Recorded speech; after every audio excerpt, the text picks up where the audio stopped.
Bismillahirrahmanirrahim. Assalamualaikum warahmatullahi wabarakatuh. Saya Muhammad Abdul Rahman Soleh dengan NPM 1012089 dari kelas H2 Universitas Teknologi Digital.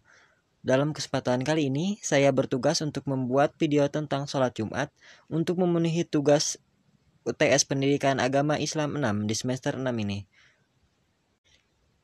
Yang pertama ada dalil tentang sholat Jumat, yang dimana ada artinya, wahai orang-orang beriman, apabila disuruh untuk menunaikan sholat Jumat, maka bersegeralah kalian kepada mengingat Allah, dan tinggalkanlah jual beli, yang demikian itu lebih baik bagimu jika kamu mengetahui.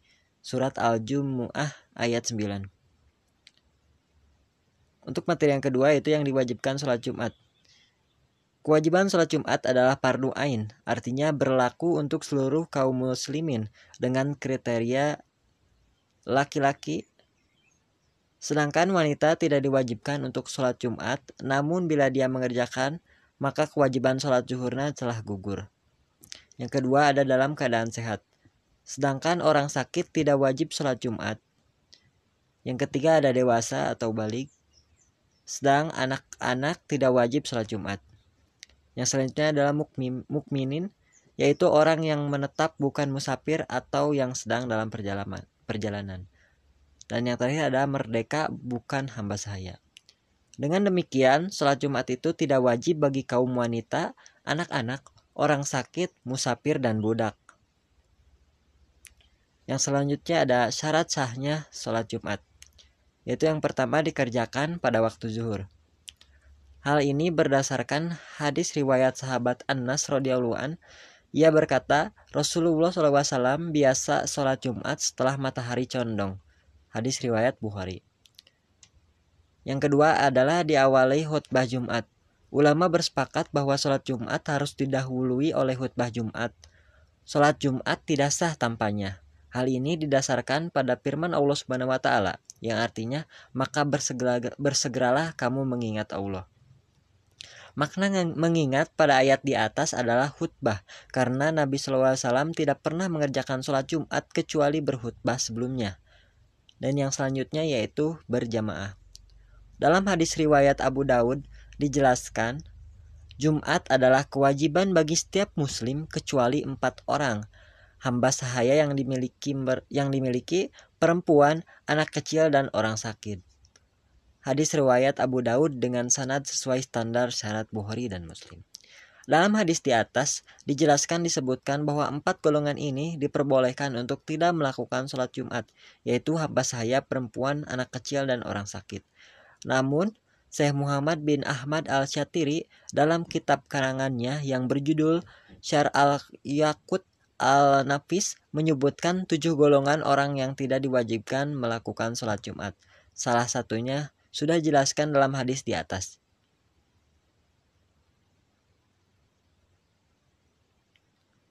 Penulis Syarh al-Yaqut an-Nafis ini menambahkan 3 hal lagi, yaitu pertama non-muslim. Jelas sekali bahwa non-muslim tidak diwajibkan untuk melaksanakan sholat Jumat. Yang kedua itu orang yang tidak berakal, seperti orang gila, mabuk, dan orang yang tidak sadarkan diri, sehingga ia tidak diwajibkan mengerjakan sholat Jumat. Yang ketiga ada musafir. Oleh karena itu, tidak diwajibkan bagi musafir untuk melakukan sholat Jumat, walaupun perjalanannya tidak melebihi jarak diperbolehkan mengqashar sholat. Yang selanjutnya yaitu tempat sholat Jumat. Adalah tempat di mana umat muslim berkumpul untuk melaksanakan ibadah sholat Jumat. Biasanya tempat sholat Jumat adalah masjid atau musola yang sudah diakui oleh pemerintah setempat sebagai tempat ibadah. Syarat-syarat yang harus dipenuhi agar tempat tersebut dapat digunakan sebagai tempat sholat Jumat antara lain, tempat tersebut harus memiliki fasilitas yang memadai untuk menampung jumlah jamaah yang cukup. Yang selanjutnya itu tempat tersebut harus memiliki mimbar yang memadai untuk khotib dalam memberikan khutbahnya. Yang selanjutnya, tempat tersebut harus memiliki imam yang memenuhi syarat sebagai pemimpin sholat Jumat, dan tempat tersebut harus memiliki jamaah yang memenuhi syarat sebagai peserta sholat Jumat. Lalu tempat tersebut harus memenuhi persyaratan keamanan dan keselamatan seperti dilengkapi dengan sistem anti kebakaran, pintu darurat, dan keluar masuk yang jelas. Selain itu, ada juga beberapa persyaratan lain yang harus dipenuhi oleh jamaah dalam melaksanakan sholat Jumat, seperti mengenakan pakaian yang sopan dan bersih, tiba di tempat sholat sebelum khutbah dimulai, dan mengikuti aturan-aturan yang ditetapkan oleh pihak pengurus tempat sholat Jumat tersebut. Yang selanjutnya adalah pro kontra dari bisakah sholat Jumat di kantor. Bisa, namun tergantung pada kebijakan perusahaan atau atasan di kantor tersebut. Jika atasan atau perusahaan mengizinkan untuk melaksanakan sholat Jumat di kantor, maka dapat dilakukan. Namun jika atasan atau perusahaan tidak mengizinkan atau tidak menyediakan tempat untuk melaksanakan sholat Jumat di kantor, maka sebaiknya sholat Jumat dilakukan di masjid terdekat. Jika tidak ada masjid di di sekitar kantor, maka bisa mencari alternatif lain seperti melaksanakan sholat zuhur di kantor dan menambahkan sholat sunnah sebelum atau setelahnya sebagai pengganti sholat Jumat. Quotes dari presentasi kali ini. Sholat Jumatlah kalian jika kalian memang laki-laki. Terima kasih kepada semua yang telah menonton dan mendengarkan presentasi saya. Kurang lebihnya mohon untuk dimaafkan karena sifatnya manusia tidak lepas dari namanya kesalahan dan kekurangan.